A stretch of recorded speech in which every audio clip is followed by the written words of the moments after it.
अरे ओ बुड्ढे। अरे मुंह मत छुपा, मैंने पहचान लिया तू ही है। तुझे क्या लगा मैं तुझे ढूंढ नहीं पाऊंगा? चुपचाप इधर आ, इधर आ। पैसे कब देगा मेरे? बाबूजी शोर मत मचाओ, मैं तुम्हारे हाथ जोड़ता हूँ। यहाँ वीआईपी ऑफिस है, कोई सुन लेगा।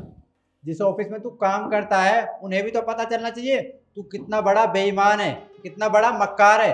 तूने मेरे पैसे ले रखे और अभी तक मुझे पैसे नहीं दिए हैं। अरे साहब, मैं तुम्हारे हाथ जोड़ता हूँ, तुम्हारे पैर पड़ता हूँ। मैं तुम्हारे पैसे दे दूंगा, मैं बोलता रहूँगा आपसे। मैं पाई पाई लौटा दूंगा आपकी। मैं मेरे प्रेम करो साहब, यहाँ से चले जाओ। अरे कब दे देगा पैसे?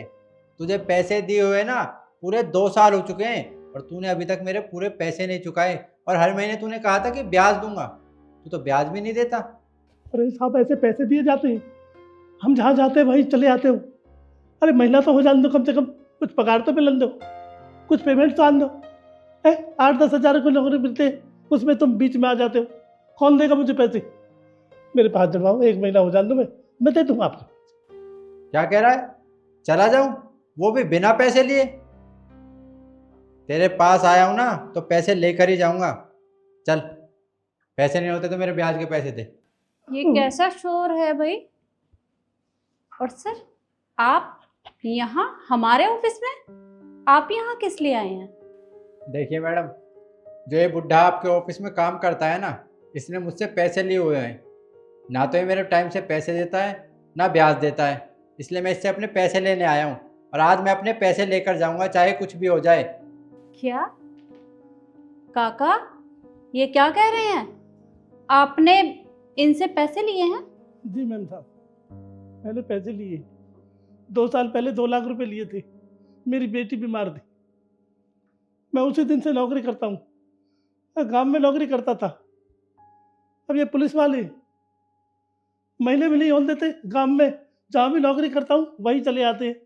वे बस देखते हैं पुलिस वाले के पैसे ले रखे हैं, अरे तो हमें भी बनवाएगा, वहाँ से भगा देते हैं मेरे को। अब मैं शहर में आया हूँ तो शहर में भी पीछे पीछे मैं पुलिस वाला हूँ, धरती में से निकाल लूँगा। महीना नहीं होने देते, इतने ढूंढ लेते हैं मेरे को। मैं कहाँ से पैसा कमाऊँ? अब ये बहुत अच्छी नौकरी मिली है मैं आपके ऑफिस में। मैम साहब, मैं कहाँ से पैसा दूँ उनके? कैसे चुकाऊँ पैसे? मेरे पे इतने पैसे नहीं है, मैं कहाँ से लाऊँ पैसे? अब 8-10 हज़ार मिलते हैं, 5 हज़ार ब्याज के दे देता हूँ। 1 लाख तो मैंने पहले गाँव में ही निपटा दिया था, 1 लाख रुपए।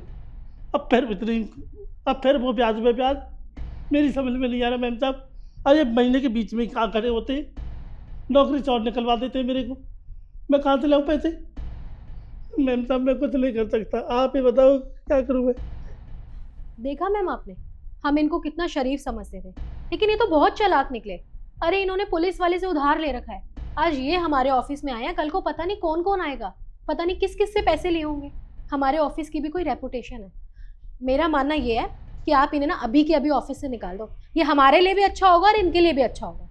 किशु, मैं बात कर रही हूँ ना, तुम्हें बीच में बोलने की ज़रूरत नहीं है।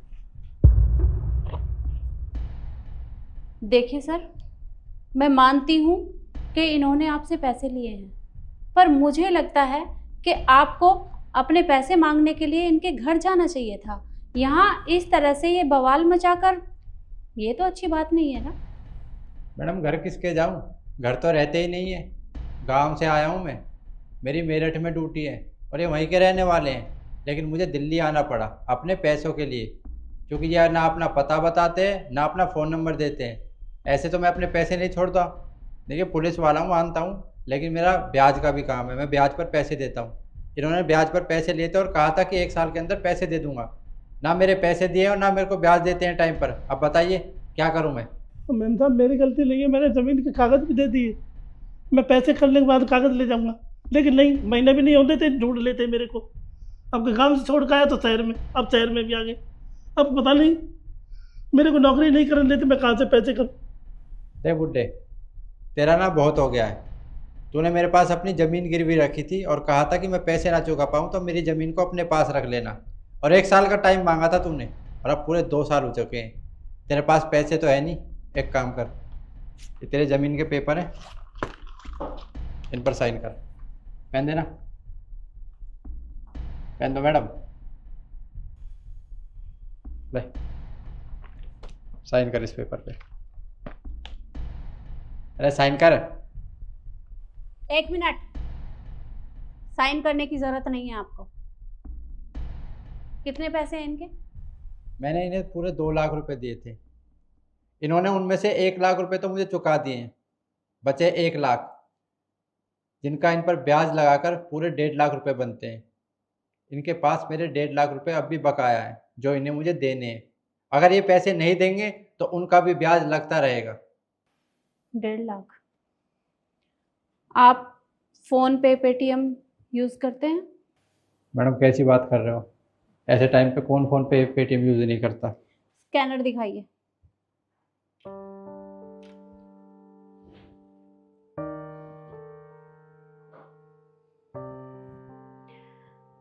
एक लाख रुपए मैंने आपके पास भेज दिए हैं, बाकी बचे 50,000 वो शाम तक आपके फोन पे ट्रांसफर करवा दूंगी। ठीक है मैडम, आपने 1 लाख रुपए तो मुझे दे दिए, लेकिन मेरे पैसे जो आपके पास बकाया है, अगर शाम तक मेरे पास नहीं पहुँचे तो याद रखना अगले दिन मैं आपके ऑफिस में आ जाऊँगा। 1 मिनट सर, स्कैनर दिखाइए।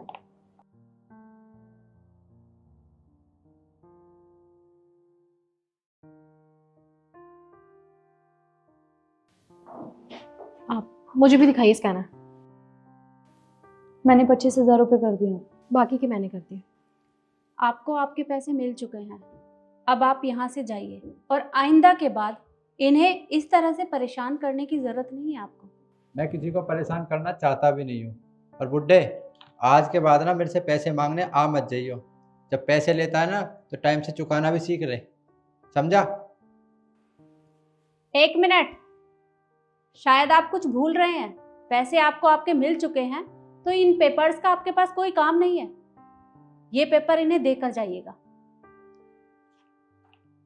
सोच क्या रहे हैं, दीजिए इन्हें।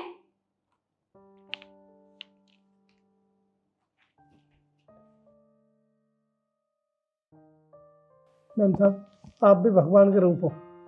मैं आपका जिंदगी में एहसान नहीं भूलूंगा मैम साहब, आप भगवान के रूप हो। अरे नहीं नहीं काका, आप मुझे भगवान का दर्जा मत दीजिए।